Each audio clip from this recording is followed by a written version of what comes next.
Hello, welcome back to Steve's Retirement Corner. My epic retirement.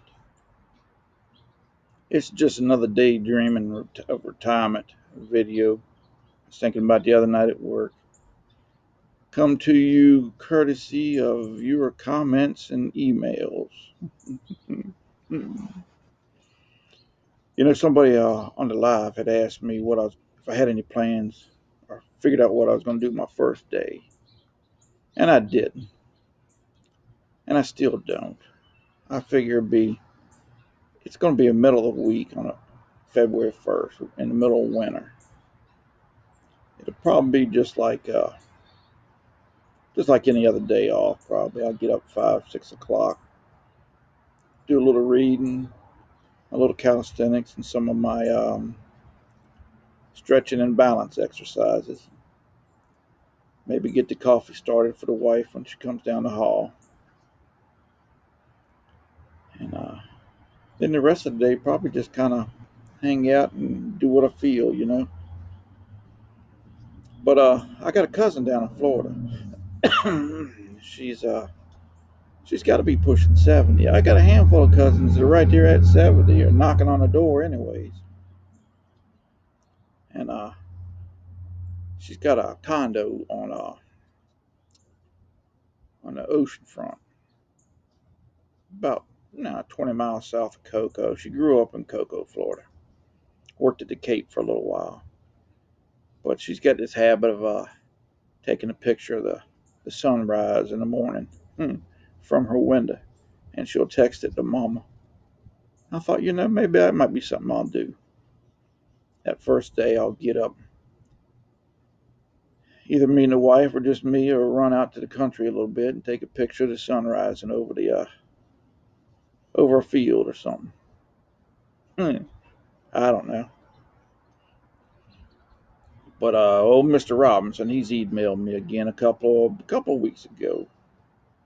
He volunteers for the Red Cross. He was out in Kentucky somewhere helping clean up for a flood. And I thought, I thought about that before. I thought about that a few years back. That'd be something for me to do. To get to travel to different places, and help somebody out. It'd be a lot of that. I'd get a lot of joy out of that. Actually, I thought of doing starting a Virginia-based emergency team like that. I even checked into getting a semi with wash machines and dryers in it, and one for showers. When somebody loses everything like that, you don't know how much a hot shower and some clean clothes can bring them joy. Due to a natural disaster like that, just something simple like that really make somebody's day. you know, because we're subject to everything here in Virginia. And we get floods, fires, hurricanes, tornadoes, ice storms, blizzards. We're subject to all of it in one year or none of it. But we get it all. Earthquakes too. We get earthquakes too. You know, I figure, the Commonwealth's been good to me. I've been able to raise a decent family, make a decent living, able to retire. This little way of giving back and helping out my neighbor. You know what I mean? Speaking of which, a couple of years ago, there's a little town down the road from where Dad grew up called Paden City, West Virginia. They had a bad water crisis up there. Some kind of cleaning chemical was getting in the water, and it was just a bad situation. It was a bad situation, and I found out about it. I checked on getting a trailer load of water to send up yonder. I called the governor. I emailed the governor. I emailed Mr. Justice up there in West Virginia. And 2 or 3 days later, his office called me back. And we talked for about an hour about that. And I thought that was awful decent of him. You know, calling somebody from out of state, discussing a problem in your state with them. Don't know nothing about the guy, but if he was in Virginia, he's got my vote, Doc. Might move, change residencies just so I can vote for the guy. He's top notch. And then There's a viewer on here that likes to tinker with classic cars, you know, and I love them.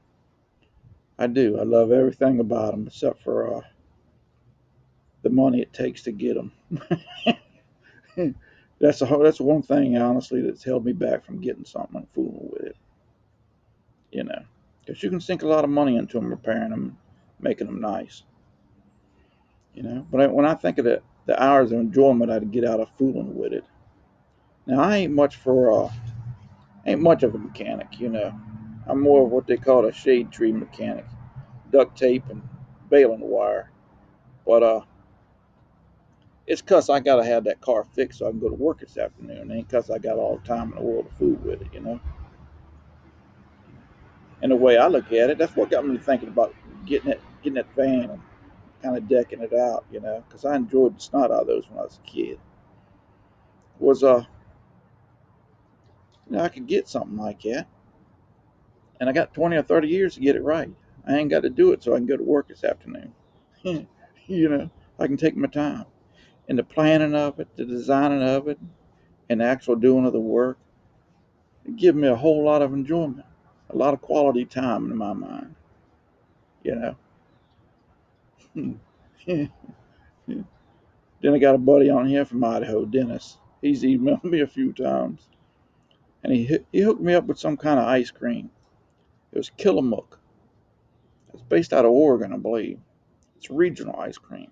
He said he enjoyed that because I was talking on here about enjoying a banana split like he used to get in the little boat with the bananas and 3 scoops of ice cream and the little salsas on top.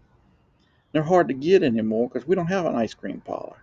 We got a soft serve place and a yogurt place and a place that sells them little bitty dots, you know. And but the wife come home one day and she had a bag of cheese and it was from Killamook. And I told her, I said, baby, I said, how about if you happen to be in the grocery store again, look for ice cream made by this company. Fella tells me it's good. And lo and behold, she found me a half-gallon of it. And it was too. It's real creamy. They use double the cream in their ice cream. Makes it real smooth. And but we was talking in an email or a comment on, and he come up with the idea of Steve's ice cream travels or something like that. And I thought, that might be an option too. Travel the country and looking for the best ice cream in the country. I'd get a lot of fun out of that one, Doc. I ain't lying. Of course, I'd probably gain 100 pounds too. But the point is that, the options are wide open. Possibilities are endless. And I'm young, healthy, got the willingness and the desire. And I don't know, for the next year or so, I should have the means to tackle something like that. And, I it's thinking like that, I'm ready to get. Might call them up in 15 minutes and give my notice now. Now I'm well aware of all the pitfalls of retirement. I'm conscious of them. The inflation. Inflation's a killer. I ain't gonna lie. But it boils down to your personal inflation. If you ain't buying a car, 10% interest on a car loan ain't gonna bother you because you ain't buying them. And depression, loneliness, boredom. You know, I'm I, I have all that considered, but I believe my natural sense of curiosity, of adventure, and excitement makes me not worry about any of that mess.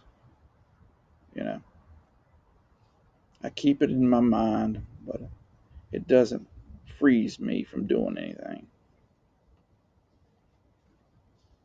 I don't know. Dreaming's free. Don't cost you a nickel. It's a lot of fun. If you're gonna dream, dream big, Doc. I from where I'm sitting, the future's bright down here on the corner. Can't wait. I don't know. It's about 40, 45 days, something like that. then the world is my oyster. Y'all be good. Y'all enjoy your week. We'll talk with y'all later.